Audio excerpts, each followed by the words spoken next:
Hi, this is Jen Rubin, editor-in-chief of The Contrarian. We have back with us Maria Peralta, who is the former political director of the SEIU and our eyes and ears inside the grassroots movement in the United States. Welcome, Maria. It's great to have you back. Great to be back. Thanks, Jen.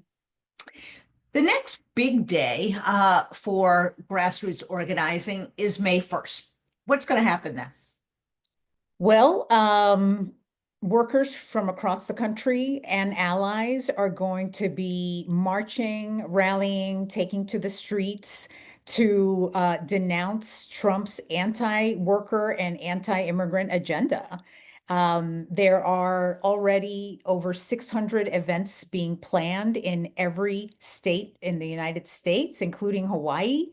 And it's going to be an important day for workers and allies to clap back and say, we're not going to take this. We're not going to put up with the tearing down of labor laws, of our collective bargaining rights, and of the backbone of this country, which is our workers and our labor movement and our immigrants.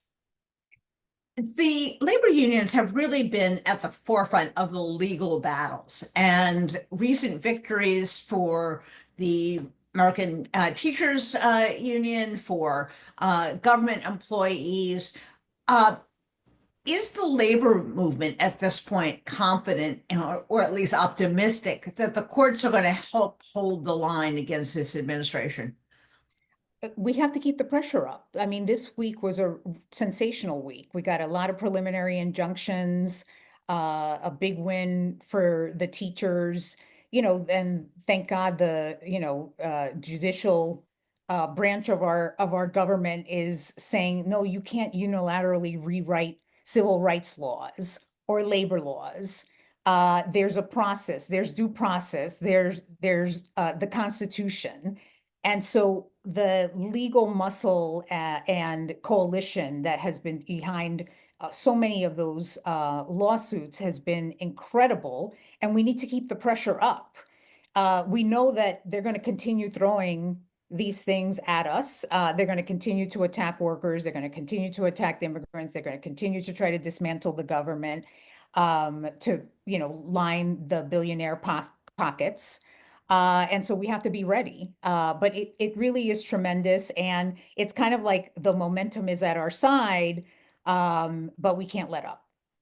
Exactly, exactly. It's like Churchill said, it's the end of the beginning, but not nearly where we need to wind up.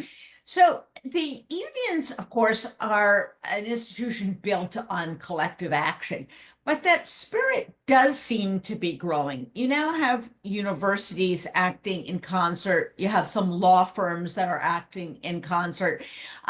Is this kind of a model for institutions other than labor unions to create a sense of solidarity? Nonprofits, who are the next target, I think, of this administration, are having that similar experience. What does that experience of collective action do for each of the constituent members? Well, it sustains us. I mean, what's going to get us through the next 3.5 years, how many days we have left of this administration is solidarity and being together and unified in a public way to denounce this administration. Labor knows how to do this. The next week, and the Chicago Teachers Union is one of the lead organizers of this event, and President Gates said recently, we know we have experience standing up to a bully, and that's what Trump is right now, and that's what we're modeling. And we're doing this together with labor, with community groups, with the legal community, all unified to create a movement that's going to sustain us for the next 4 years. And honestly, to help start to begin building a vision for what we want to see beyond this administration. What kind of country do we want to be building together? The primary targets of this administration, of course, has been immigrants. And we've seen this abject lawlessness that, to some extent, the courts have checked, but there are still people who were removed from this country without due process and need to come home. Talk a little bit about the relationship with the immigrants' rights community and unions that seem to have grown really over the years, over the generations, and what that means to both immigrants and working people. Absolutely. Well, first of all, so many of our union members are immigrants. And so this is the fabric of our so many of our unions. And the fight for justice is a fight that we carry across workers, immigrant rights, women's rights. The labor really has been at the center of so many of these social justice battles. And so it's only a natural kind of unifying of these fights, right? And of these demands for justice. Yeah, I mean, what we've been seeing over the past few months with the illegal detentions, the disappearances of graduate students with no criminal records, the deportations of innocent people to gulag style prisons in El Salvador. All of these things are meant to send a signal, to watch out, to create a chilling effect and to scare people. And next week really is a way for us to kind of, stand proudly with our shoulders back and stand together with our immigrant communities and our members who are immigrants and their families to say, no, we're not going to be cowed down. We know what the law is. We understand that people deserve due process and deserve to be here and live a productive life just like everybody else. And the labor movement gets that and is has been working for years across the movement to lift those the immigrant families up and to lift up the contributions that so many immigrants have made to this country for decades and decades and decades. When you look at polling numbers as we're reaching this 100-day mark, it is remarkable how unpopular Trump is and how unpopular each of these policies is.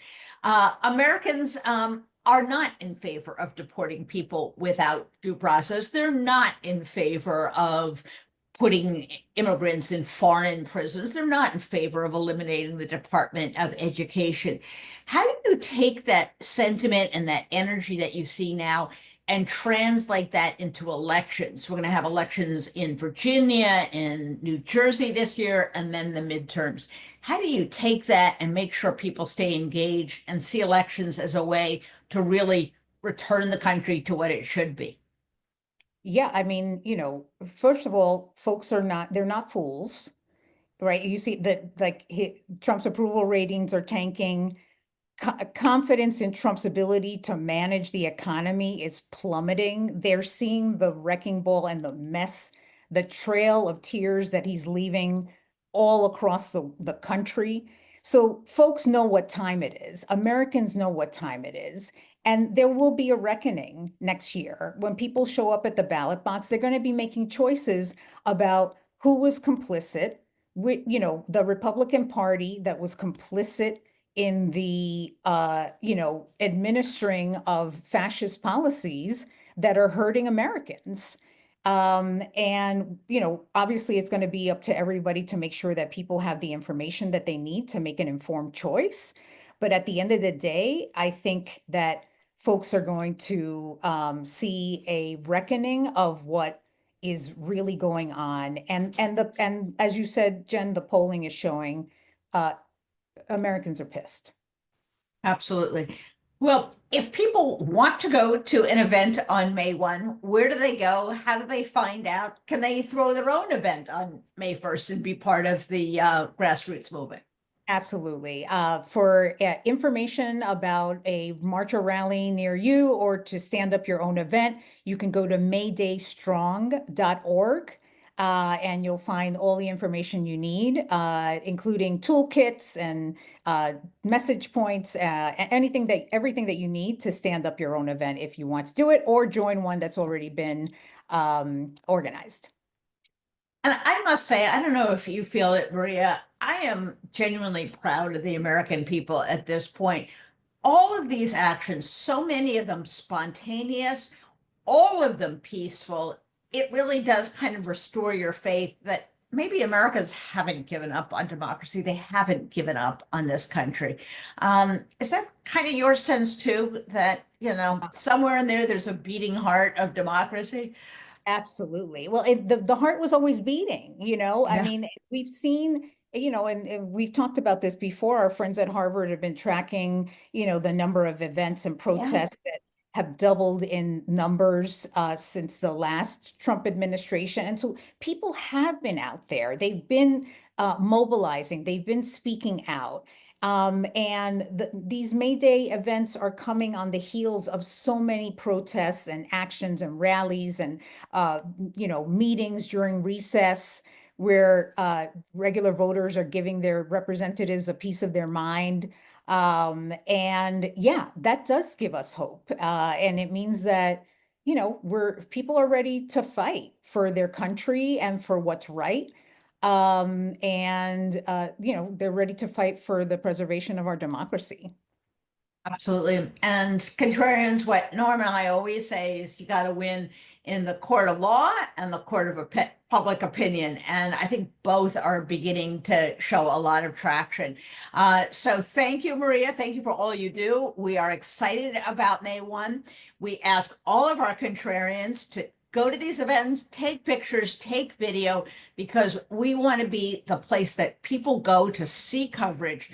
The mainstream media has not always reflected the action that's on the ground, as Maria says. There's much more of it out there than gets reflected, but you're going to find it here at the Contrarian. So thank you once again, Maria. We'll look forward to having you next time.